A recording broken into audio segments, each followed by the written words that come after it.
നമസ്കാരം. സൂപ്പർ നോട്ട്സിന്റെ മറ്റൊരു സെഷനിലേക്ക് ഏവർക്കും സ്വാഗതം. ബീറ്റ് ഫോറസ്റ്റ് ഓഫീസറുടെ നിലവിലത്തെ നിയമന നില എത്രയാണ്? ജില്ല തിരിച്ചുള്ള നിയമന നില മനസ്സിലാക്കാം. അതിനോടൊപ്പം തന്നെ നിങ്ങൾ ഏത് ജില്ലയിലാണ് അപ്ലൈ ചെയ്താൽ കുറച്ചുകൂടി ആപ്റ്റ് ആയിട്ടുള്ളത്, ജോലി കിട്ടാൻ സാധ്യതയുള്ളത് തുടങ്ങിയ കാര്യങ്ങൾ നമ്മൾ ഈ ഒരു സെഷനിൽ പരിശോധിക്കാനായിട്ട് പോവാണ്.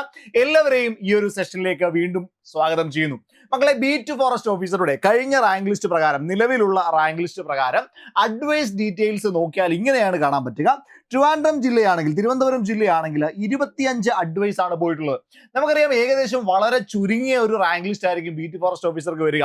കാരണം ഇവിടെ ആദ്യം അതിനൊരു എക്സാമിനേഷൻ ഉണ്ടായിരിക്കും. ആ എക്സാം കഴിഞ്ഞിട്ട് ഒരു എൻഡുറൻസ് ടെസ്റ്റ് ഉണ്ട്, അത് കഴിഞ്ഞിട്ട് ഒരു ഫിസിക്കൽ ടെസ്റ്റ് ഉണ്ട്, ദെൻ സർട്ടിഫിക്കറ്റ് വെരിഫിക്കേഷൻ കൂടെ പൂർത്തിയായതിനു ശേഷമായിരിക്കും റാങ്ക് ലിസ്റ്റ് വരിക. അതായത് റാങ്ക് ലിസ്റ്റ് വരുമ്പോഴേക്കും വളരെ ചുരുങ്ങിയ ആളുകൾ മാത്രമേ ആ റാങ്ക് ലിസ്റ്റിൽ ഉണ്ടാവുകയുള്ളൂ. അതുകൊണ്ട് തന്നെ ജോലി കിട്ടാനുള്ള സാധ്യത, റാങ്ക് ലിസ്റ്റ് എത്തിയാൽ ജോലി കിട്ടാനുള്ള സാധ്യത കൂടുകയും ചെയ്യും.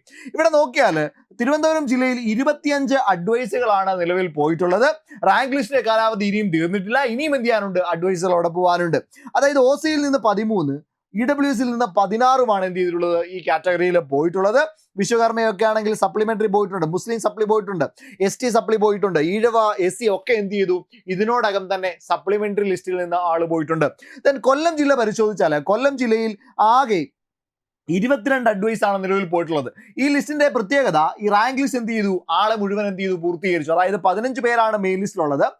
OC-യിൽ നിന്ന് 14 അഡ്വൈസ് പോയി, ആകെ 22 അഡ്വൈസുകൾ പോയിട്ടുണ്ട്. അതായത് റാങ്ക് ലിസ്റ്റ് എന്ത് ചെയ്തു? പൂർത്തിയായി. ആ റാങ്ക് ലിസ്റ്റിൽ മുസ്ലിമിൽ നിന്ന് സപ്ലിമെന്ററി ലിസ്റ്റിൽ ആൾ ഉണ്ടായിരുന്നില്ല. അതായത് മെയിൻ ലിസ്റ്റിലുള്ള 5 പേരെയും എടുത്തു. ദെൻ SC ആണെങ്കിൽ 2 പേരെയും എടുത്തിട്ടുണ്ട്, ഈഴവയാണെങ്കിൽ 14 പേരെയും എടുത്തിട്ടുണ്ട്, വിശ്വകർമ്മയാണെങ്കിൽ 12 പേരെയും എടുത്തു, ധീവരയാണെങ്കിൽ 10 പേരെയും എടുത്തു, EWS ആണെങ്കിൽ 15ാമത്തെ റാങ്ക് വരെയും പോയിട്ടുണ്ട്. അതായത് ആ റാങ്ക് ലിസ്റ്റിൽ നിന്ന് മുഴുവൻ ആളുകളെയും എന്ത് ചെയ്തിട്ടുണ്ട്? ഈ ഒരു ലിസ്റ്റിൽ ഇതിനോടകം എന്ത് ചെയ്തു? നിയമിക്കാനായിട്ട് അവർക്ക് കഴിഞ്ഞിട്ടുണ്ട്. റാങ്ക് ലിസ്റ്റ് തീരുന്നതിന് മുമ്പ് തന്നെ എന്ത് ചെയ്തു? ആളുകളെ മുഴുവൻ അവരെ നിയമിച്ചു. അതായത് കൊല്ലം ജില്ലയിൽ 22 അഡ്വൈസുകൾ നിലവിൽ പോയിട്ടുണ്ട്.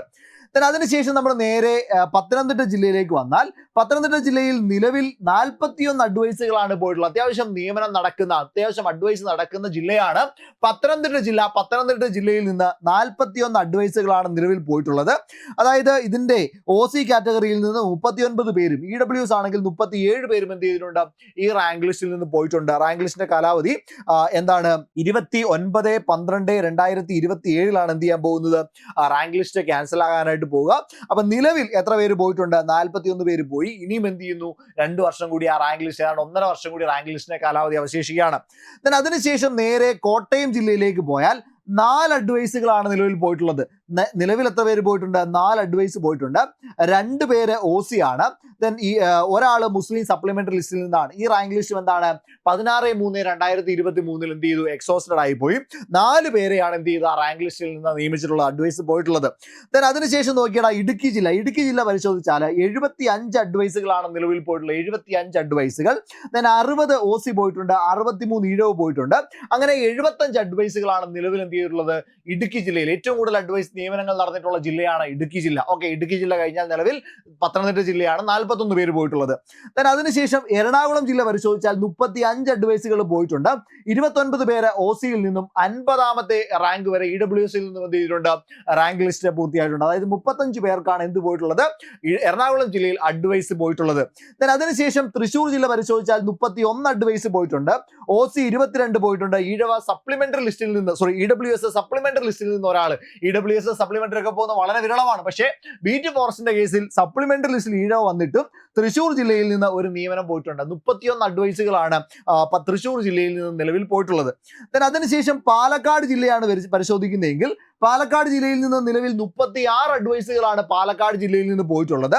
21 OC പോയിട്ടുണ്ട്. 70ാമത്തെ റാങ്ക് വരെ EWS എന്ത് ചെയ്തിട്ടുണ്ട്? ഈ പറയുന്ന പാലക്കാട് ജില്ലയിൽ നിന്ന് പോയിട്ടുണ്ട്. അതിനുശേഷം പരിശോധിച്ചാൽ മലപ്പുറം ജില്ലയിൽ നിന്ന് നിലവിൽ ഏകദേശം ഇത്രയും വേക്കൻസികളാണ് ഇതിലുള്ള പോയിട്ടുള്ളത് കേട്ടോ. നിലവിൽ അഡ്വൈസ് ഡീറ്റെയിൽസ് എന്ന് പറഞ്ഞുകൊണ്ട് നമുക്ക് വെബ്സൈറ്റിൽ കാണാൻ കഴിയില്ല. പക്ഷെ ഇങ്ങനെയാണ് വരിക. അവിടെ നിന്നും ഏകദേശം ഒരു 30+ അഡ്വൈസുകൾ എന്ത് ചെയ്തിട്ടുണ്ട്? മലപ്പുറം ജില്ലയിൽ നിന്ന് പോയിട്ടുണ്ട്. 30+ അഡ്വൈസുകൾ മലപ്പുറം ജില്ലയിൽ നിന്നും എന്ത് ചെയ്തിട്ടുണ്ട്? പോയിട്ടുണ്ട്. അതിനുശേഷം കോഴിക്കോട് പരിശോധിച്ചാൽ 26 അഡ്വൈസുകളാണ് പോയിട്ടുള്ളത്.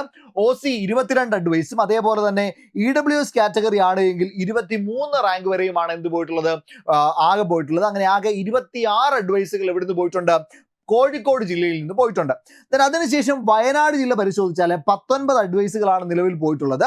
13 OC-യും EWS ആണ് എങ്കിൽ ഏതാണ്ട് കൃത്യമായിട്ട് പറയുകയാണെങ്കിൽ 15ാമത്തെ റാങ്ക് വരെയുമാണ് എന്ത് പോയിട്ടുള്ളത്, വയനാട് ജില്ലയിൽ നിന്ന് പോയിട്ടുള്ളത്. അതായത് 19 അഡ്വൈസുകൾ ആകെ വയനാട് ജില്ലയിൽ നിന്ന് ഇതിനോടകം പോയിട്ടുണ്ട്. then അതിനുശേഷം കണ്ണൂർ ജില്ല പരിശോധിച്ചാൽ 9 അഡ്വൈസുകളാണ് പോയിട്ടുള്ളത്, 8 OC ആണ് പോയിട്ടുള്ളത്. then അതിനുശേഷം EWS കാറ്റഗറിയിൽ നിന്നൊന്നും അങ്ങനെ ആളുകൾ പോയിട്ടില്ല. then 8 OC കാറ്റഗറിയിൽ നിന്ന് ആളുകൾ പോയിട്ടുണ്ട്. ആകെ 9 അഡ്വൈസുകളാണ് OC-യിൽ നിന്ന് പോയിട്ടുള്ളത്, അല്ലെങ്കിൽ ടോട്ടൽ അഡ്വൈസുകൾ എവിടെ നിന്ന് പോയിട്ടുള്ളത്, വയനാട് ജില്ലയിൽ നിന്ന് പോയിട്ടുള്ളത്. കണ്ണൂർ ജില്ല പരിശോധിക്കുമ്പോൾ 9 അഡ്വൈസുകൾ ആകെ പോയിട്ടുണ്ട്. then അതിനുശേഷം കാസർഗോഡാണ് പരിശോധിക്കുന്നതെങ്കിൽ 8 അഡ്വൈസുകൾ പോയിട്ടുണ്ട്. OC-യിൽ നിന്ന് 6 അഡ്വൈസ് ആണ് പോയിട്ടുള്ളത്. അപ്പോൾ ഇത്രയുമാണ് നിലവിലത്തെ അഡ്വൈസ് ഡീറ്റെയിൽസ്. ഇത് പരിശോധിക്കുമ്പോൾ നമുക്ക് മനസ്സിലാകും ഇടുക്കിയിൽ നിന്നാണ് ഏറ്റവും കൂടുതൽ ആളുകൾ ഇടുക്കിയിൽ നിന്ന് പോയിട്ടുണ്ട്. then രണ്ടാം സ്ഥാനത്ത് വരുന്നത് പത്തനംതിട്ട ജില്ലയാണ് രണ്ടാം സ്ഥാനത്ത് വരിക. കൊല്ലമൊക്കെ ആണെങ്കിൽ റാങ്ക് ലിസ്റ്റ് മുഴുവൻ എന്ത് ചെയ്തിട്ടുണ്ട്, ആളുകളെ ഉൾപ്പെടുത്തിയിട്ടുണ്ട്, ആളുകൾക്ക് അഡ്വൈസ് പോയിട്ടുണ്ട്. അപ്പൊ ഇതാണ് നിലവിലത്തെ സിറ്റുവേഷൻ. അതായത് റാങ്ക് ലിസ്റ്റിൽ എത്തിയാൽ, ആ കട്ട് ഓഫ് ക്ലിയർ ചെയ്ത് നല്ലൊരു മാർക്ക് എടുത്ത റാങ്ക് ലിസ്റ്റിൽ എത്തിയാൽ, എൻഡുറൻസും ഫിസിക്കലും ഒക്കെ പാസ്സായാൽ ജോലി കിട്ടാൻ ഏറ്റവും കൂടുതൽ സാധ്യതയുള്ള ഒരു പോസ്റ്റാണ് ബീറ്റ് ഫോറസ്റ്റ് ഓഫീസർ. വളരെ കുറച്ച് ആളുകൾ മാത്രമേ റാങ്ക് ലിസ്റ്റിൽ ഉൾപ്പെടുകയുള്ളൂ. ഇനിയും റാങ്ക് ലിസ്റ്റ് ഏതാണ്ട് 1.5 വർഷം കാലാവധിയുണ്ട്. അതിനോടകം തന്നെ പല റാങ്ക് ലിസ്റ്റുകളും എന്ത് ചെയ്തു, പൂർത്തിയായി ആളുകളെ എടുത്തു എന്നുള്ളതാണ് വളരെ പ്രധാനപ്പെട്ട കാര്യം. അപ്പൊ സാധ്യതയുള്ള ഒരു പോസ്റ്റാണ് ബീറ്റ് ഫോറസ്റ്റ് ഓഫീസർ. നിങ്ങൾ പഠിക്കാൻ തയ്യാറാണെങ്കിൽ, നിങ്ങൾ പ്രിപ്പയർ ചെയ്യാൻ തയ്യാറാണെങ്കിൽ, നിങ്ങളുടെ മറ്റു കാര്യങ്ങൾ മാറ്റിവെച്ച് ആത്മാർത്ഥമായിരിക്കാൻ നിങ്ങൾ റെഡിയാണെങ്കിൽ തീർച്ചയായിട്ടും നിങ്ങൾക്ക് നേടിയെടുക്കാൻ പറ്റുന്നത് തന്നെയാണ് ബീറ്റ് ഫോറസ്റ്റ് ഓഫീസർ എന്ന് പറയുന്നത്.